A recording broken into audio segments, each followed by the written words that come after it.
Welcome to Around the Bend with Soki. This is going to be a repair and upgrade video. We're Mike and Ramona, and we live full-time in our camper. And this is Soki, an Alliance Paradigm 385.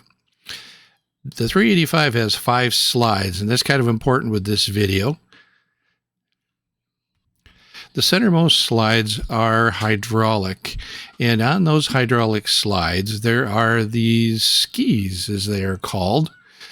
They are the underside of the slide where it rides back and forth as it comes in and out. It's a lightweight plastic, and it's only on the hydraulic slides. The Swintex don't have it. On this particular day, ours snapped off, and it looked like this underneath. It came out right underneath the overlap of the flooring, and it didn't look very good. It was stuck right out there with a big crack. The ski rides up over this bolster and helps lift the slide as the slide comes in and out. And they have this sled, ski, whatever you call it, but mine broke off right there as the slide was coming in. Very similar to what happened in the other slide, so I've got to fix this one. There is this trim piece, and it has a lot of sealant to make sure that no water gets down in here, which is very important because it can rot the slide, and you have to work to get this out of there. There was actually a screw that's back in on the inside, so you have to move the slide in to get it. We have to remove all the screws from this strip, then pull it out, and what we end up seeing is how it was held on, which is with some brads, a couple of screws, and not much else. So to remove this, you can just reach in underneath it and just peel it out, and now you see what actually was there holding this whole thing in, which is not very much.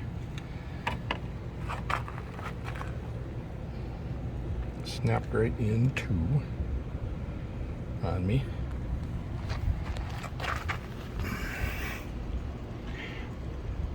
And that's what this thing actually rides on. So if you don't have it, it will try to chew that all up, which is not a good thing.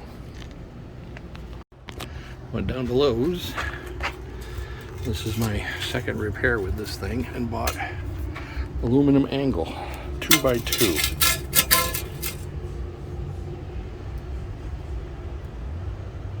So that I can actually use this to cover what I'm going to try to replace.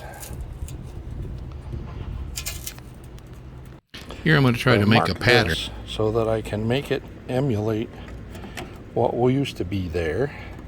You can see it's just about the right size to cover that space. I've traced it out. I have to cut it for length, and then put it back on.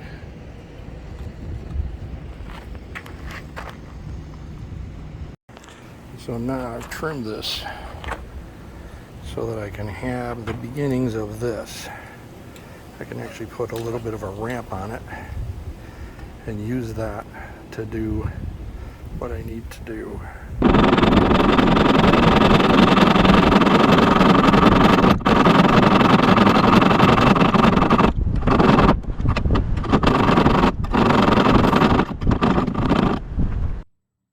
Pretty speedy, aren't I?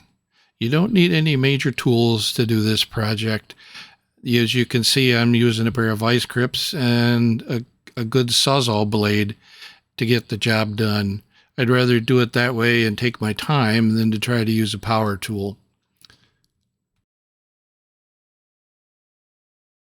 So you'll see as I go along, I compare the dimensions and then trace some more lines and adjust my cuts and bends and eventually get it to the exact shape of what I want.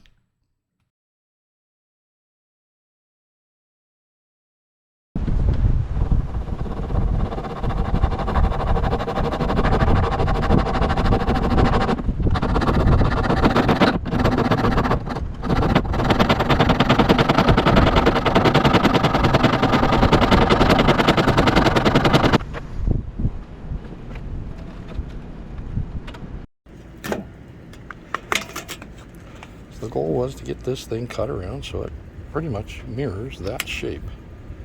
And I think we're there. It looks pretty decent for the most part. I just have to cut my length now and we'll have a whole piece here. So you see I'm using wood blocks to help form this. It gives me a little leverage and helps me get the right angles. You see it's a little short as far as length, but it's what I could find in the local hardware store, and it shouldn't matter as far as that extra 1/8 of an inch. So there's the finished product. Should be about the right length. It's got the ramp on the end of it.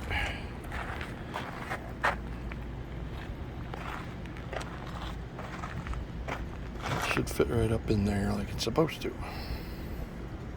So once I cut it to size, I use a number 8 by 1.5 wood screws. In this case, I had some cement board screws with good bite.